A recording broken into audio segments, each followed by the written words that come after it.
Pourquoi les souffrances et le mal existent-ils? Pourquoi est une question que beaucoup de gens posent quand un malheur arrive. Heureusement, la Bible répond clairement à cette question. Comment le mal est-il apparu? Satan s'est rebellé contre Dieu. Comme il voulait absolument dominer, il a incité les premiers humains à se rebeller eux aussi. Pour y arriver, il a menti à Ève, selon Genèse chapitre 3, versets 1 à 5. Il lui a fait croire que Jéhovah la privait de quelque chose de bon. Il a sous-entendu que les humains seraient plus heureux s'ils n'obéissaient pas à Dieu. En disant à Ève qu'elle ne mourrait pas, Satan a prononcé le premier mensonge. C'est pourquoi la Bible appelle Satan un menteur et le père du mensonge, selon Jean chapitre 8, verset 44. Quel choix Adam et Ève ont-ils fait? Jéhovah avait été très généreux avec Adam et Ève. Il leur avait permis de manger des fruits de tous les arbres du jardin d'Éden, sauf un, selon Genèse chapitre 2, versets 15 à 17. Mais ils ont décidé de désobéir. Ève a pris un fruit et en a mangé. Plus tard, Adam en a mangé lui aussi, selon Genèse chapitre 3, verset 6. Comme Adam et Ève étaient parfaits, il était naturel pour eux de faire ce qui est bien. Mais en choisissant de désobéir, ils ont péché et ils ont refusé que Dieu les gouverne. À cause de ce choix, ils ont beaucoup souffert, selon Genèse chapitre 3, versets 16 à 19. Quelles conséquences le choix d'Adam et Ève a-t-il sur nous? Parce qu'ils ont péché, Adam et Ève sont devenus imparfaits. Et ils ont transmis l'imperfection à tous leurs descendants. À propos d'Adam, la Bible dit « Par un seul homme le péché est entré dans le monde, et par le péché, la mort. Et la mort s'est donc étendue à tous les hommes. » Selon Romains chapitre 5, verset 12. Nous souffrons pour différentes raisons. C'est peut-être parce que nous avons pris une mauvaise décision, ou parce que quelqu'un d'autre a pris une mauvaise décision, ou encore parce que nous sommes au mauvais endroit, au mauvais moment. C'est ce que nous dit Ecclésiaste chapitre 9, le verset 11, en ces termes. « J'ai vu autre chose sous le soleil. Les hommes rapides ne gagnent pas toujours la course, ni les hommes forts la bataille. Les sages n'ont pas toujours à manger. Les intelligents ne sont pas toujours riches.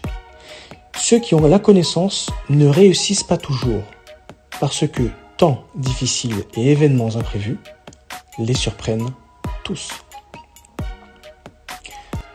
Voyons pourquoi Dieu n'est pas responsable du mal et des souffrances qui existent aujourd'hui. Et découvrons ce qu'il ressent quand nous souffrons. Le responsable de nos souffrances. Beaucoup de gens croient que Dieu dirige le monde, mais est-ce vrai? Jacques chapitre 1, verset 13 nous dit « Dans l'épreuve, que personne ne dise « Je suis en train d'être éprouvé par Dieu ».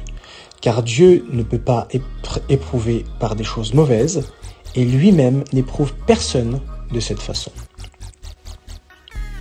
1 Jean chapitre 5 verset 19 nous dit « Nous savons que nous venons de Dieu, mais que le monde entier se trouve au pouvoir du méchant. » Les conséquences de la domination de Satan. Genèse chapitre 3 verset 1 à 6 nous dit « Le serpent était le plus prudent de tous les animaux sauvages que Jéhovah, Dieu, avait fait. Il demanda à la femme, « Dieu a-t-il vraiment dit que vous ne devez pas manger du fruit de tous les arbres du jardin ?» La femme répondit au serpent, « Nous pouvons manger les fruits des arbres du jardin. Mais en ce qui concerne les fruits de l'arbre qui est au milieu du jardin, Dieu a dit, « Vous ne devez pas en manger. Non.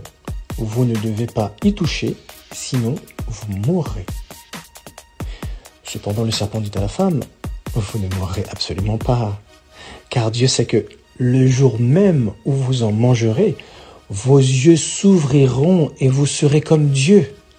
Vous connaîtrez le bien et le mal. » Alors la femme vit que les fruits de l'arbre étaient bons et beaux, que l'arbre était agréable à regarder.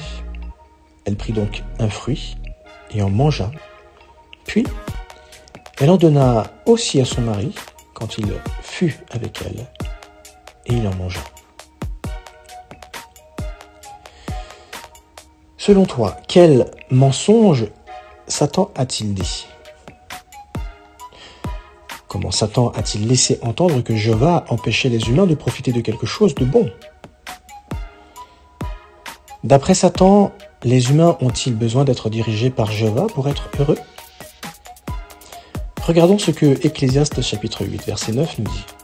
« J'ai vu tout cela, et mon cœur a examiné toute œuvre qui se fait sous le soleil, durant le temps où l'homme domine l'homme pour son malheur. » Depuis que les humains ont rejeté la direction de Jéhovah, que se passe-t-il dans le monde ? Jéhovah a de la peine quand nous souffrons. Dieu est-il indifférent à nos souffrances ? Regardons ce que le psaume 31, verset 7 nous dit. Il s'agit des paroles du roi David. « Je veux me réjouir intensément de ton amour fidèle, car tu as vu ma profonde tristesse, tu connais ma grande détresse. » Et regardons maintenant les propos de l'apôtre Pierre, en 1 Pierre chapitre 5 verset 7. « Tandis que vous vous déchargez sur lui de toute votre inquiétude, parce qu'il se soucie de vous. » Qu'est-ce que ça te fait de savoir que Dieu remarque tes souffrances et qu'il se soucie de toi ? Dieu va mettre fin aux souffrances des humains. C'est ce que nous dit Isaïe chapitre 65 verset 17. « Car, voyez, j'ai créé un nouveau ciel et une nouvelle terre, et on ne se rappellera pas les choses passées, et elles ne viendront pas remuer le cœur. » Et Révélation chapitre 21 verset 3 et 4 qui nous dit « Alors j'ai entendu une voix forte venant du trône dire « Voyez, la tente de Dieu est avec les humains, et il habitera avec eux. Et ils seront son peuple, et Dieu lui-même sera avec eux. Et il assurera toute larme de leurs yeux, et la mort n'existera plus. Il n'y aura plus ni deuil, ni cri, ni douleur. Les choses anciennes ont disparu. » Jéhovah va annuler tous les effets des malheurs que nous avons subis. Selon toi, pourquoi est-ce réconfortant ? Le savais-tu ? Quand il a dit le premier mensonge, Satan a calomnié Jéhovah. Cela veut dire qu'il a sali la réputation de Jéhovah en le faisant passer pour un dirigeant injuste et sans amour. En supprimant les souffrances dans un proche avenir, Jéhovah se justifiera, autrement dit, il prouvera que sa souveraineté est vraiment la meilleure. La justification du nom de Jéhovah est une des questions les plus importantes qui soient, selon Matthieu chapitre 6, versets 9 et 10. On entend parfois dire « Oui, mais Dieu nous fait souffrir pour mettre notre foi à l'épreuve. » Mais toi, que répondrais-tu à cela ? En bref, Satan, le diable et le premier couple humain sont les principaux responsables des malheurs du monde. Jéhovah se soucie beaucoup de nous et il fera bientôt disparaître nos souffrances.